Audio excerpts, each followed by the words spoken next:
Hello বন্ধুরা, সবাই কেমন আছেন? অবশ্যই সবাই ভালো আছেন।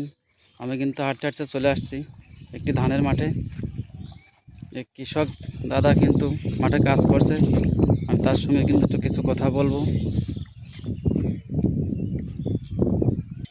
হ্যাঁ দাদা, হ্যাঁ দাদা কি বলেন। অবস্থা, ভালো আছেন? হ্যাঁ দাদা, আছি ঠাকুরের আশীর্বাদে মোটামুটি ভালো আছি। দাদা, এখন ধানে কি সার দিচ্ছেন এটা?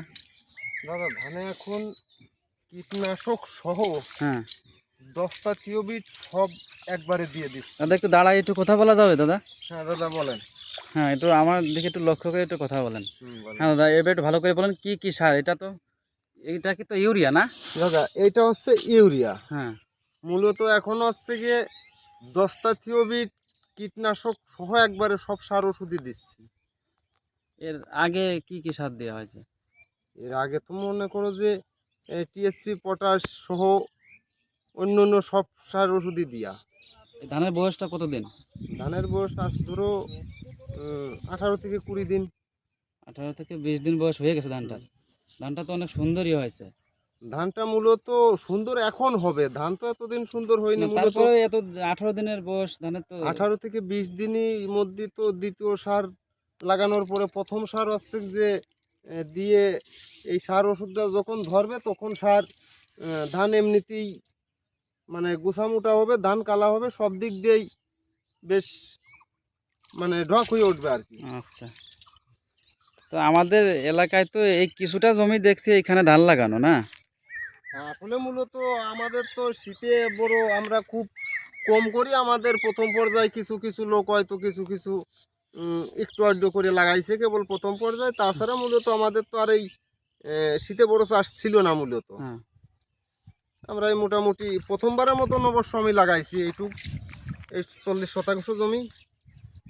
তো দেখি ঠাকুরের আশীর্বাদে কি হয় না হয়, তার পরবর্তী সময় আবার দেখা আচ্ছা যাবে দাদা, কি এই করা যায়। সারটা দেওয়ার পর আবার কতদিন পরে সার দিতে হবে? এই সারটা দেওয়ার মূলত অন্তত পক্ষে কমপক্ষে 1 মাস পরে আবার হচ্ছে গিয়ে সার লাগলে দেওয়ার লাগবে। 1 মাস? 1 মাস। হুম। আচ্ছা দাদা, ঠিক আছে, তাহলে কাজ করেন। কাজ তো করাই লাগবে দাদা, আমরা কৃষক মানুষ, না, আমাদের কাজ করে কৃষকদের তো খাওয়া ছাড়া তো চাষবাস আর, তো করাই এই লাগবে। চাষ ছাড়া তো আর আমাদের অন্য কোনো ব্যবসা পুঁজিপাটটা নেই যে সেইটা করে খাবো। আমাকে না, এই চাষ তো চাষের কৃষকের মধ্যেই করতেই হবে। আমরা কৃষক যেহেতু, চাষবাদ দিলে তো সারা দেশই অচল হয়ে যাবে তা তো তো। অবশ্যই। এখন আমরা বাঁচবো বা কৃষকও আমাদের না সাথে খেয়ে মরবে, সঙ্গে আরো কিছু লোক না খেয়ে মরবে। আমাদের ফসল ভালো ভালাই হলে হয়তো আমরা বাঁচবো, সেই সাথে আরো কিছু গেরস্ত বাঁচবে, দেশ বাঁচবে, দশের হ্যাঁ হ্যাঁ, উপকারী হবে। কৃষকের নিয়ে দেশ বাঁচে। কৃষক যদি তো সারের বাংলাদেশে সমস্যা বাঁচে। কি গেছে দাদা? এই মুহূর্তে কি সারের কোনো সমস্যা আছে?